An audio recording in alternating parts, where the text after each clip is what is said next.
तर चला आज अगदी ढाबा स्टाईल पालक पनीर कसा बनवायचा ते आपण बघणार आहोत. आणि पालक पनीरची जी ग्रेव्ही आहे ती काळी पडू नये यासाठी काही टिप्स पण मी तुमच्यासोबत शेअर करणार आहे. तर व्हिडिओ शेवटपर्यंत बघा. तर चला रेसिपीला सुरुवात करूया. तर पालक पनीर बनवण्यासाठी मी इथे एक जोडी पालक घेतला आहे. पालक अगदी ताजा आहे आणि 4 ते 5 पाण्याने मी स्वच्छ धुवून घेतला आहे पालक, कारण माती लागलेली असते. तर 5-6 पाण्याने धुवून घ्यायची म्हणजे मातीही निघून जाते.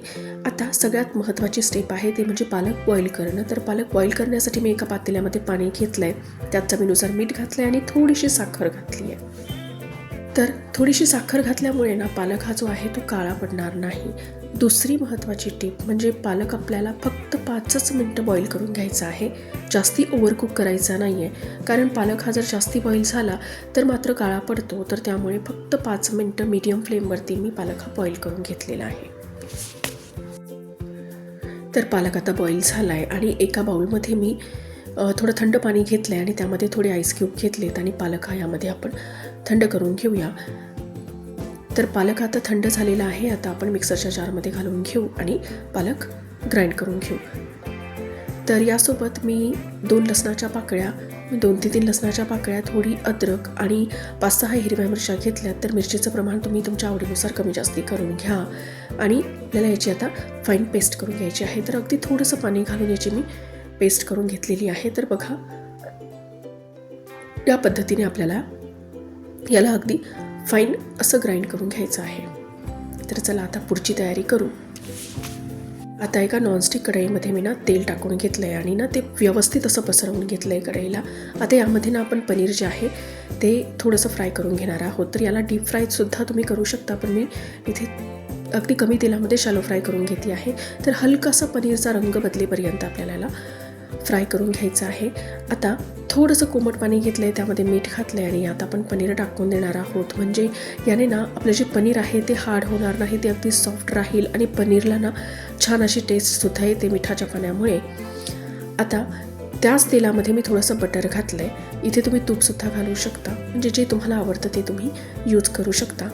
आणि बटर हे थोडंसं मेल्ट झालं की यामध्ये मी 1 चमचा जिरं घातलं आहे. आता यात 1 ते 1.5 चमचा तिखट मी यामध्ये घालून घेते आहे. त्यानंतर थोडीशी हळद घालायची आहे. हळद जास्ती प्रमाणात नाही घालायची.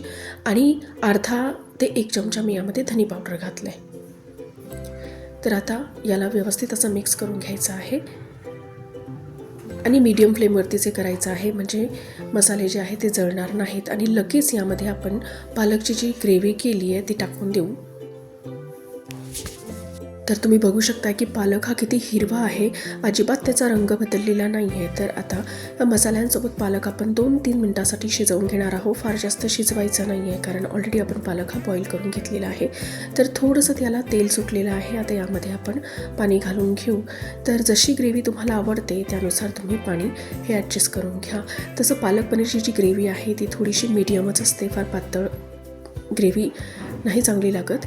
तर आता थोडंसं याला बॉईल आलं की यामध्ये आपण पनीर टाकून देऊया. आणि पालक पनीरमध्ये अगदी बेसिक मसाले चांगले लागतात. जर आवडत असेल तर वरतून तुम्ही थोडासा गरम मसाला यामध्ये ॲड करू शकता आणि थोडीशी कसुरी मेथी ॲड केली की इनफ आहे. कुठलाही एक्स्ट्रा मसाला यामध्ये घालण्याची गरज नाही आहे, कारण पालक पनीरनं असं साधं साधं छान लागतं आणि रेस्टॉरंटमध्ये सुद्धा याच पद्धतीने बनवलं जातं. तर वरतून मी चवीनुसार मीठ घालून घेतलं आहे आणि यामध्ये वरतून आपण थोडंसं बटर घालणार आहोत. त्याने छान अशी टेस्ट येते. तर आता ग्रेव्ही जी आहे ती 2-3 मिनटासाठी आपल्याला शिजवून घ्यायची आहे, खूप जास्ती शिजवायची नाही आहे. आणि थोडंसं क्रीमी टेक्स्चर आणण्यासाठी यामध्ये 1 चमचा मी फ्रेश क्रीम यूज केलेली आहे.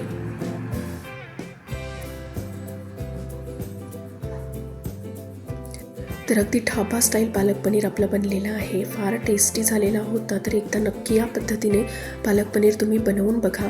वरतून थोडीशी कोथिंबीर घालून मी गार्निश करून घेतलं आहे आणि पनीर तुम्हाला दाखवते की अजिबात हार्ड झालेलं नाही आहे, पनीर अगदी सॉफ्ट आहे.